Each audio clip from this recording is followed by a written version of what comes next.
ದೇಹಂ ನಿರ್ದೋಷಮಾಪ್ಯತಮಮಪ್ಯಶಿಲೈಃ ಸುವಾಕ್ಯೈಃ ಅಸ್ಯೋದ್ಭವಾದಿತಮಶೇಷವಿಶೇಷತೋಪಿ ವಂದ್ಯಂ ಸದಾ ಪ್ರಿಯತಮಂ ಮಮ ಸನ್ನಮಾಮಿ. ತಮೇವ ಶಾಸ್ತ್ರಪ್ರಭವಂ ಪ್ರಣಮ್ಯ ಜಗದ್ಗುರುಣಾಂ ಗುರುಮಂಜಸೈವ ವಿಶೇಷತನ್ಮಪಿ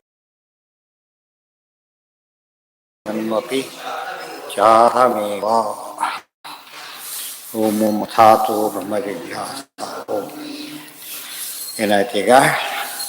ನಚ ಚಾರ್ವಾಕ ಮತ ಖಂಡನೆಯನ್ನು ಮಾಡಿದ. ದೇಹವೇ ಆತ್ಮ, ಅದು ಇಲ್ಲ. ನಿಮ್ಮ ಮತಕ್ಕೇನು ಪ್ರಯೋಜನ ಅಂದರೆ ಉತ್ತರ ಇಲ್ಲ ಅವರಲ್ಲಿ. ಆ ಮತ ಪ್ರಯೋಜನ ಇಲ್ಲ ಅಲ್ಲ, ಅನರ್ಥ ಇದೆ. ಅವರಿವರಿಗೆಲ್ಲ ಅವನಿಗೆ ಅನರ್ಥ ಇದೆ. ಫಸ್ಟ್ ಧರ್ಮಾದಿಗಳನ್ನು ಬಿಡಿಸಿ ಟ್ಯಾಕ್ಸ್ ಕೊಡಬೇಡಿ ಅಂತ ಹೇಳಿ ಏನಾಯ್ತು ಈಗ? ಇವನು ಕೊಡಲಿಲ್ಲ, ಅರೆಸ್ಟ್ ಆದ. ಇವನು ಯಾರು ಜವಾಬ್ದಾರರು ಗೊತ್ತಾಯ್ತಾ? ಯಾರಿಗೆ ತಾಕ್ತಿದ್ದಾರೆ ಎಷ್ಟೊತ್ತಲ್ಲ ಮೋಸ ಪಡ ದುಃಖ ಇಲ್ಲೇ ದುಃಖ ಪಡ್ತಾರೆ, ನರ್ಕಕ್ಕೆ ಹೋಗಬೇಕಾಗಿಲ್ಲ, ಇಲ್ಲೇ ದುಃಖ ಪಡ್ತಾರೆ. ಆದ್ದರಿಂದ ಚಾರ್ವಾಕನ ಮಾತನ್ನು ಕೇಳಿದರೆ ಯಾವ ಪುರುಷಾರ್ಥರೂ ಇಲ್ಲ. ಸನ್ನಿಧಾನ ಚೇತನಸ್ಯ ವರ್ತತೆ ಯದಿ ಅಚೇತನಂ ತಥಾಪಿ ಅಬುದ್ಧಿಪೂರ್ವತ್ವಾದುಕ್ತದೋಷಃ ಸಮೋಹವೇ ಅಂಗಿತ್ವಂ ಪುರುಷಸ್ಯ ಭೂಯತೆ ತದಂಗತ್ವೋಕ್ತಿತಶ್ಚೈವ ಸ್ಯಾತ್ ಸರ್ವಸ್ಯ ಅಪಲಾಪಕಃ ಕಿಮು ಸರ್ವೇಶ್ವರಸ್ಯಾಸ್ಯ ಹಿ ಅಪಲಾಪಾತ್ ಯತೋ ಅಖಿಲಂ. ಸನ್ನಿಧಾನಾತ್ ಚೇತನಸ್ಯ ವರ್ತತೆ ಯದಿ ಅಚೇತ್ ಹೇಳ್ತಾರೆ. ಈಗ ಅಚೇತನ ಕೂಡ ಕೆಲಸ ಮಾಡಬಹುದು. ಹೇಗೆ? ಸನ್ನಿಧಾನಾತ್ ಚೇತನಸ್ಯ, ಚೇತನ ಸನ್ನಿಧಾನ ಇದ್ದರೆ ಸಾಕು, ಏನಾಗುತ್ತೆ? ಅಚೇತನ ವರ್ಕ್ ಮಾಡುತ್ತೆ. ಆದ್ದರಿಂದ ತಥಾಪಿ ಅದು ಇಷ್ಟು ಹೇಳ್ಬೋದಲ್ಲ, ದೇವರೇ ಹತ್ತಕ್ಕೆ ಬೇಕು ಅಂತ ಕೇಳಿದರೆ ಹೇಳ್ತಾರೆ, ತಥಾಪಿ ಅಬುದ್ಧಿಪೂರ್ವತ್ವಾತ್ ಉಕ್ತದೋಷಃ ಸಮೂಹವೇ. ಈ ಬುದ್ಧಿ ಇರೋ ಚೇತನಕ್ಕೂ ಚಲಕ್ಕೂ ಚೇತನಕ್ಕೆ ಆ ಬುದ್ಧಿ ಸ್ವಂತ ಇರಬೇಕು, ಬೇರೆ ಇರಬೇಕು? ಸ್ವಂತ ಇರಬೇಕು. ಸ್ವಂತ ಇರಬೇಕಾದ್ರೆ ಸ್ವತಂತ್ರ ಆಗಿರಬೇಕು. ಸ್ವತಂತ್ರನ ಒಪ್ಪದೆ ಹೋದರೆ ಏನಾಗುತ್ತೆ? ಇವತ್ತು ಉದಾಹರಣೆಗೆ ಕಾರಲ್ಲಿ ಕೂತಿದ್ದಾರೆ 4-5 ಜನ, ಬಸ್ಸಲ್ಲಿ ಕೂತಿದ್ದಾರೆ ಒಂದು 50 ಜನ, ಡ್ರೈವರೇ ಇಲ್ಲ, ಅವಾಗೇನಾಗುತ್ತೆ? ಚೇತನೆ ಅವರು. ಚೇತನ ಆದ ತಕ್ಷಣ ಏನಾಗಬೇಕಾಗಿತ್ತು? ಅದೇ ಹೋಗ್ಬೇಕಾಗಿತ್ತು. ಗಾಡಿ ಕೂತಷ್ಟೇ, ಯಾರು ಕೂತಷ್ಟೇ ಹೋಗ್ಬಿಡ್ಬೇಕಾಗಿತ್ತು. ಡ್ರೈವರ್ ಕೂತ್ರೇ ಹೋಗೋದು. ಅದೇ ರೀತಿಯಲ್ಲಿ ಯಾರೋ ಕೂತ್ರೆ ಹೇಗೆ ಗಾಡಿ? ಅವನೇನು ಹೇಳಿದ? ಬರೀ ಬಸ್ ಹೋಗೋದಿಲ್ಲ, ಚೇತನ ಕೊಡಬೇಕು. ಚೇತನ ಕೂತ್ಕೊಂಡು ಏನು ಉಪಯೋಗ? ಅದರಿಂದ ಡ್ರೈವಿಂಗ್ ಬರೋ ಚೇತನ ಕೊಡಬೇಕು. ಎಲ್ಲ ಗೊತ್ತಿರೋದು ಯಾರು? ಸ್ವತಂತ್ರ ಚೇತನ ಮಾತ್ರ. ಹೋಗಿ ಯಾರೋ ಒಬ್ಬನ್ನು ಒಪ್ಪಿಟ್ಬಿಟ್ರೆ ಜನ ಒಂದೇ ರೀತಿ ಇಲ್ವಲ್ಲ, ಎಷ್ಟು ವೆರೈಟಿ ಇದ್ದಾರೆ. ಅಷ್ಟು ವೆರೈಟಿ ಗೊತ್ತಿರೋ ವ್ಯಕ್ತಿ ಆಗಬೇಕು, ಹೌದಲ್ಲ? ಈಗ ಅಷ್ಟು ವೆರೈಟಿ ಗೊತ್ತಿರೋಣಾಗಬೇಕು. ಬರೀ ಕರೆಂಟ್ ರಿಪೇರಿ ಅವನು ಸಾಕು. ಪೂರ್ತಿ ವೈರಿಂಗ್ ಎಲ್ಲ ಮಾಡ್ಬೇಕಾದ್ರೆ ಯಾಕೆ ಕಂಪ್ಲೀಟ್ ಬೇರೆ ಬರಬೇಕು, ಟೀಮೇ ಇರಬೇಕು. ಇವೆಲ್ಲ ಅಸ್ವತಂತ್ರರೇ. ಅದಕ್ಕೊಬ್ಬ ಎಲ್ಲದಕ್ಕೊಬ್ಬ ಮುಖ್ಯಸ್ಥ ಅಂತ ಇದ್ದೇ ಇರ್ತಾನಿಲ್ಲೋ?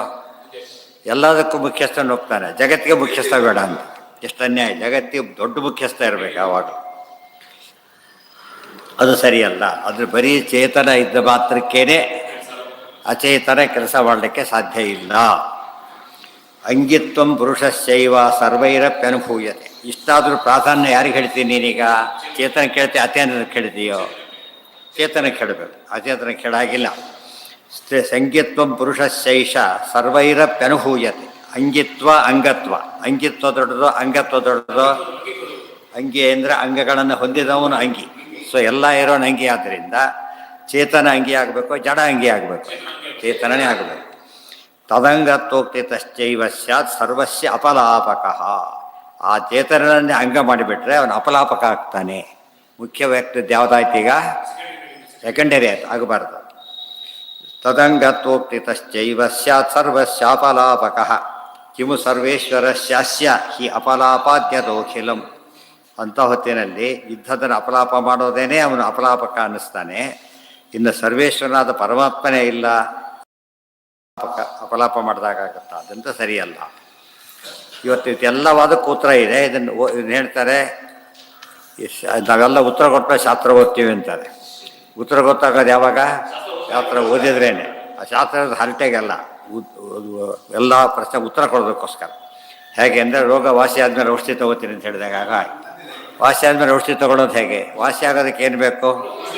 ಬೇಕೇ ಬೇಕಾದ್ದರಿಂದ ಇದೇ ಔಷಧಿ. ಎಲ್ಲರಿಗೂ ಅರ್ಥ ಹೇಳೋದಿಲ್ಲ ಅವರು, ಸರಿಯಾಗಿ ಹೇಳಿದೆ. ಅವರು ಏನೋ ಪದಗಳು ಅವ್ರ ಕಾನ್ಸೆಪ್ಟ್ ಹಿಡದೆ ಏನೋ ವರ್ಡಿಂಗ್ ಶುರು ಮಾಡಿಬಿಡ್ತಾರಲ್ಲ, ವರ್ಡಿಂಗ್ಸ್ ಇನ್ನೊಂದು ವರ್ಡಿಂಗ್ ಕೊಟ್ಟು ಮುಗಿಸ್ಬಿಡ್ತಾರೆ, ಮಾಡಬಾರ್ದಾಗಲ್ಲ. ಅಂಗಿತ್ವಂ ವಿದಿತಶೈವ ಸ್ವಾತಂತ್ರ್ಯಂ ಚೇನ್ನ ಚಾಖಿಲಂ. ಇಲ್ಲ ಹೋಗ್ಲಿ ಬಿಡಿ, ಚೇತನನೇ ಅಂಗಿ ಅಂತ ಒಪ್ಕೋತೇನೆ ಅಂದರೆ ನಮ್ಮ ಮತ ಒಪ್ಕೊಂಡೆಲ್ಲ ಹಾಗಿದ್ರೆ. ಇಷ್ಟೊತ್ತು ಮಾಡಿದ್ದೇನೋ ನಿಮ್ಮ ಮತ ಒಪ್ಪೋದಿಲ್ಲ, ವಿರೋಧ ಬರುತ್ತೆ ಅಂತ ಹೇಳಿದ್ದೆ. ವಿರೋಧ ಇಲ್ಲ, ನೀನೇ ಒಪ್ಕೊಂಡಾಗ ಆಯ್ತು. ಆದ್ದರಿಂದ ಬ್ರಹ್ಮಸೂತ್ರದಲ್ಲಿ ಹೇಳಿದಂತಹ ಸರ್ವಗುಣ ಪೂರ್ಣತ್ವ, ಸರ್ವಶಬ್ದ ಸಮನ್ವಯಕ್ಕೆ ಯಾವುದೇ ವಿಧವಾದ ವಿರೋಧ ಇಲ್ಲವೇ ಇಲ್ಲ ಅಂತ ಹೇಳಿದೆ. ಅಂಗಿತ್ವಂ ವಿದಿತಶೈವ ಸ್ವಾತಂತ್ರ್ಯಂ ಚೇನ್ನ ಚಾಖಿಲಂ ತತ್ಪ್ರೇರಣೆಪಿ ಅಶಕ್ತತ್ವಾತ್ ಸ್ವತಂತ್ರೋ ಅನ್ಯೋ ಹಿ ಅಪೇಕ್ಷಿತಃ. ಇಲ್ಲ, ಇನ್ನೊಬ್ಬ ಸ್ವತಂತ್ರ ಒಪ್ಪೋದಿಲ್ಲ ಅಂತ ಕೇಳಿದರೆ ಯಥಾ ಪ್ರಕಾರ ಇನ್ನೊಬ್ಬ ಸ್ವತಂತ್ರ ಒಬ್ಬನ ಒಪ್ತಾ ಹೋಗ್ಬೇಕು, ಅವನಿಗ ಅನವಸ್ಥಾ ದೋಷ ಬರುತ್ತೆ, ಆದ್ದರಿಂದ ಬರೋದಿಲ್ಲ. ನಚ ಸ್ಯಾತ್ ನಚ ಸ್ವಾತಂತ್ರ್ಯಮಸ್ಯೈವ ಪ್ರತ್ಯಕ್ಷಾದಿ ವಿರೋಧತಃ. ನಚ ಸ್ವಾತಂತ್ರ್ಯಮಸ್ಯೈವ ಪ್ರತ್ಯಕ್ಷಾದಿ ವಿರೋಧತಃ. ಹೀಗೆ ಮಾಡೋಣ, ದೇಹ ಇದೆ, ಚೇತನ ಇದೆ, ಸಾಕು, ದೇವರು ಬೇಕಿಲ್ಲ. ಚೇತನ ಎಲ್ಲ ಮಾಡ್ಕೊಂಡು ಹೋಗಲಿ ಅಂದರೆ ಅನುಭವ ವಿರುದ್ಧ. ಎಲ್ಲ ಗೊತ್ತಿರೋ ಚೇತನ ಎಲ್ಲಿದ್ದ ನಿಮಗೀಗ ಗೊತ್ತೇ ಇಲ್ಲ. ಆದ್ದರಿಂದ ಅದು ಅನುಭವ ವಿರುದ್ಧವಾದದ್ದು, ಪ್ರತ್ಯಕ್ಷ ವಿರುದ್ಧವಾದದ್ದು. ಪ್ರತ್ಯಕ್ಷಾದಿ ವಿರೋಧತಃ ಹಿತಾಕ್ರಿಯಾದಿ ದೋಷಾಚ್ಚ ಭದ್ರಂ ನಾನೀಶ್ವರಂ ಮತಂ. ಈ ದೋಷ ಇದೆ. ಹಿತ ಅಕಾರ್ಯಾದಿ ದೋಷ, ಹಿತ ಅಕ್ರಿಯಾದಿ ದೋಷ.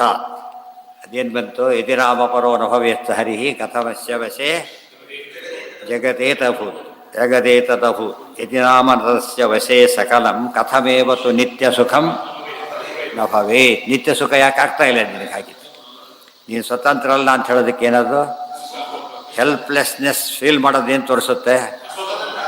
ಸ್ವತಂತ್ರ ಅಲ್ಲ ಅಂತ ಸ್ಪಷ್ಟ ತೋರಿಸುತ್ತೆ. ಇನ್ನೊಂದು ಕೊಂಡಿದ್ದೆಲ್ಲ ಸಾಚಿಬಿಟ್ಟಿದ್ರೆ ಬೇರೆ ಬೇಕಾಗಿಲ್ಲ, ಸಮಸ್ಯೆನೇ ಇಲ್ಲ. ಅದು ಅಂದ್ಕೊಂಡವ್ರು ಇದ್ದಾರೆ, ದೇವರ ದೇವರಷ್ಟೇ. ಆದರೆ ಇವ್ರು ನಾವು ಅಂದ್ಕೊಂಡಿದ್ದೆಲ್ಲ ಆಗೋದಿಲ್ಲ ಅಂತಂದರೆ ನಾವು ಯಾರೂ ಕೂಡ ಸ್ವತಂತ್ರರಲ್ಲ ಅಂತ ಆಯಿತು. ಹಿತಾಕ್ರಿಯಾದಿ ನಿರೀಶ್ವರ ಮತ್ತು ಖಂಡನೆ ಆಯ್ತಲ್ಲ ಎಷ್ಟೊತ್ತು ಕೂಡ. ನೀವು ಬಂದಿದ್ದೆಲ್ಲ ಮತ್ತು ಅದು ಹೋಗ್ಬಿಡುತ್ತೆ ಮೊದಲು. ಭದ್ರಂ ನಾನೀಶ್ವರಂ ಮತಂ, ಅದೆಲ್ಲ ಇಷ್ಟು ದಿವಸ ಅದರಣದಿತ್ತು. ರಚನಾನಪತ್ ಶುರುವಾದಾಗಿನಿಂದ ವಿರೋಧಾಧ್ಯಾಯದಲ್ಲಿ ದೇವ್ರನ್ನ ಒಪ್ಪಬಾರದು, ಒಪ್ಪಿದ್ರೆ ಸ್ವತಂತ್ರ ದೇವ್ರನ್ನ ಒಪ್ಪಬಾರದು ಅಂತ ಅನುವಾದ ಇತ್ತು. ಅದೆಲ್ಲ ಹೊರಟೋಯ್ತು. ಸಂಸಾರಿಣೋ ಅನ್ಯಂ ಹಿತ ಅಕ್ರಿಯಾದಿ ದೋಷಾಚ್ಚ. ಹಿತ ಅಕ್ರಿಯ, ಹಿತ ಅಕ್ರಿಯ ಅಂದ್ರೇನು? ನಮಗೆ ಹಿತವಾದ್ದನ್ನು ಮಾಡಿಕೊಳ್ಳಲು ಆಗದಿರುವಿಕೆ ಅಂತ ಅರ್ಥ. ನಮಗೆ ಬೇಕಾದ್ದನ್ನು ಪಡೀಲಿಕ್ಕೆ ಆಗದೆ ಹೋದಾಗ ಏನಂತ ಕರೀತಾರೆ? ಅಸ್ವತಂತ್ರ ಅಂತ ಕರೀತಾರೆ. ಅವನಿಂದ ಕೆಲಸ ಆಗೋದಿಲ್ಲ, ಬರೀ ಜಡದಿಂದನೂ ಆಗೋದಿಲ್ಲ, ಅಸ್ವತಂತ್ರ ಚೇತನೂ ಆಗೋದಿಲ್ಲ.